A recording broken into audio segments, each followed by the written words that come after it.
Welcome to the Further Light Podcast, presented by Wisconsin Freemasonry, helping you accomplish your Masonic goals through education and more light. And now, I present to you Brother Chris Ludke.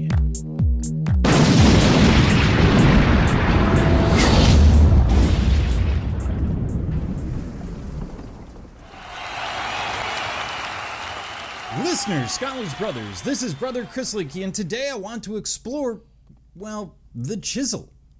And this is part of the summer short series.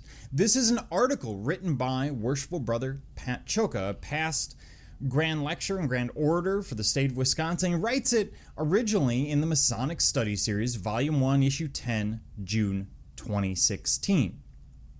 And this may sound odd because the Chisel is not one of the tools that we typically talk about in Masonry in Wisconsin. It's just not one of the tools that we teach. So this is particularly interesting because it gives us a view of another tool that may be of use to us as we develop as Masons.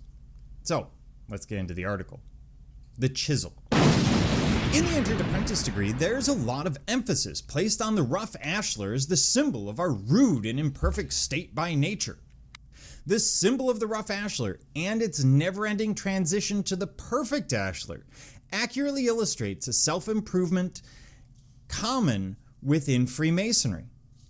These symbols clearly describe the transition that each of us engage in within our individual natures, engaging the working tools of a Mason to become a better man.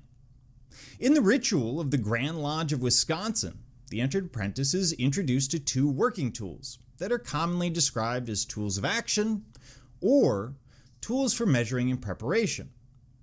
Here I refer to the 24-inch gauge and the common gavel. These two working tools are explained as being useful to begin shaping our rough ashlar.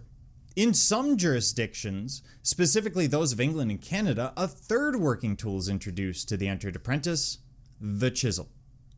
Operatively, the chisel is described as a small tool of iron or steel, harder and more durable than the stone, so that when used properly it can make a mark on or remove excessive material from all but the hardest stones.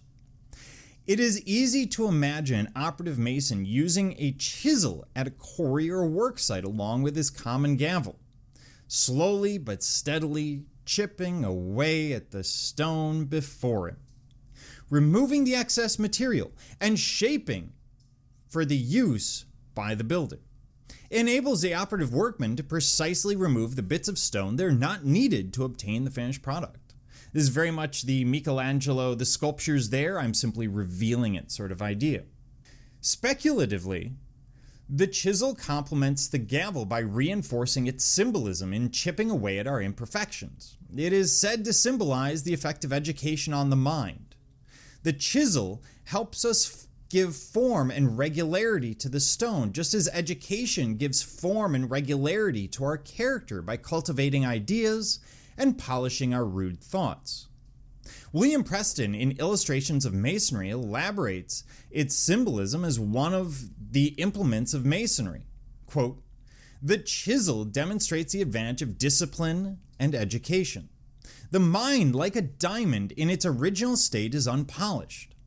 But as the effects of the chisel on the external coat soon present to view the latent beauty of the diamond, so education discovers the latent virtues of the mind and draws them forth to range the large field of matter and space, to display the summit of human knowledge, our duty to God and man." The chisel also demonstrates the advantage of discipline and perseverance. If you agree that the common gavel represents our conscience, breaking off the rough parts of our character, enabling us to tell in an instant between the right and wrong course of action, then the chisel also teaches us that through discipline and perseverance, we can make the fine adjustments to our character. In our effort, we work towards perfecting our character by slowly and steadily chipping away at our imperfections. It is not an easy transition, but one that takes countless hours of tireless labor.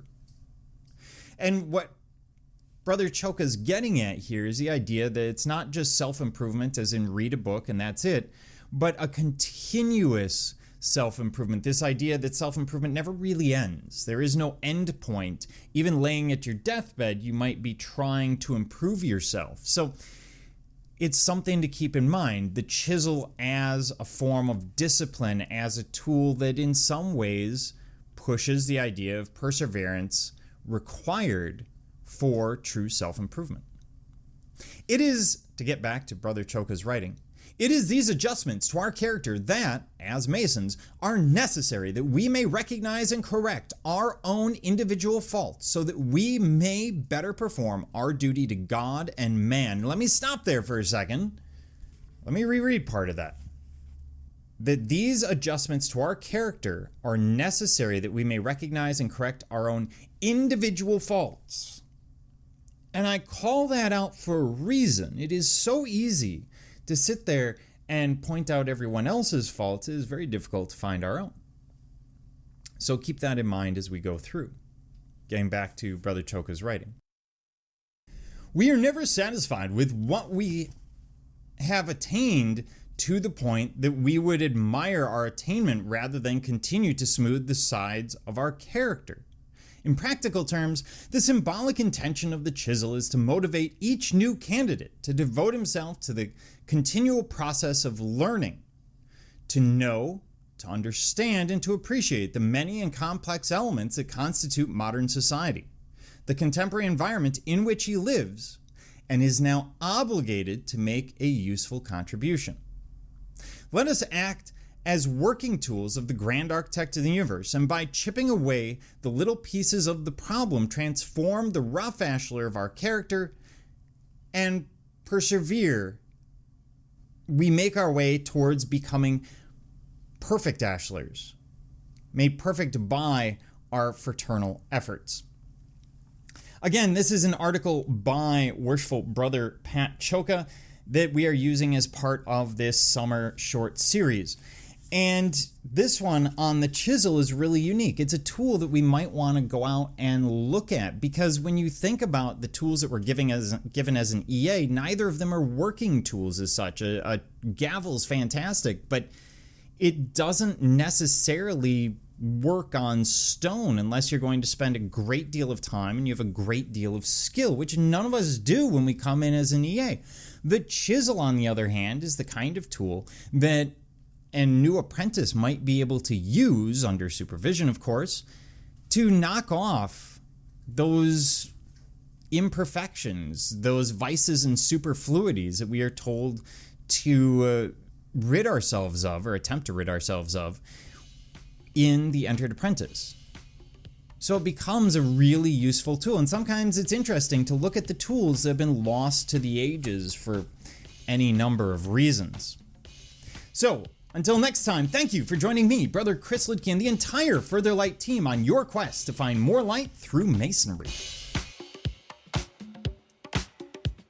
Are you interested in learning more about Freemasonry in Wisconsin? Visit wisconsinmasons.org to learn more about Masonry and access further educational content and more light. Once again, that address is wimasons.org. Any questions, comments, or suggestions, please email us at education@wisconsinmasons.org. And thank you for listening.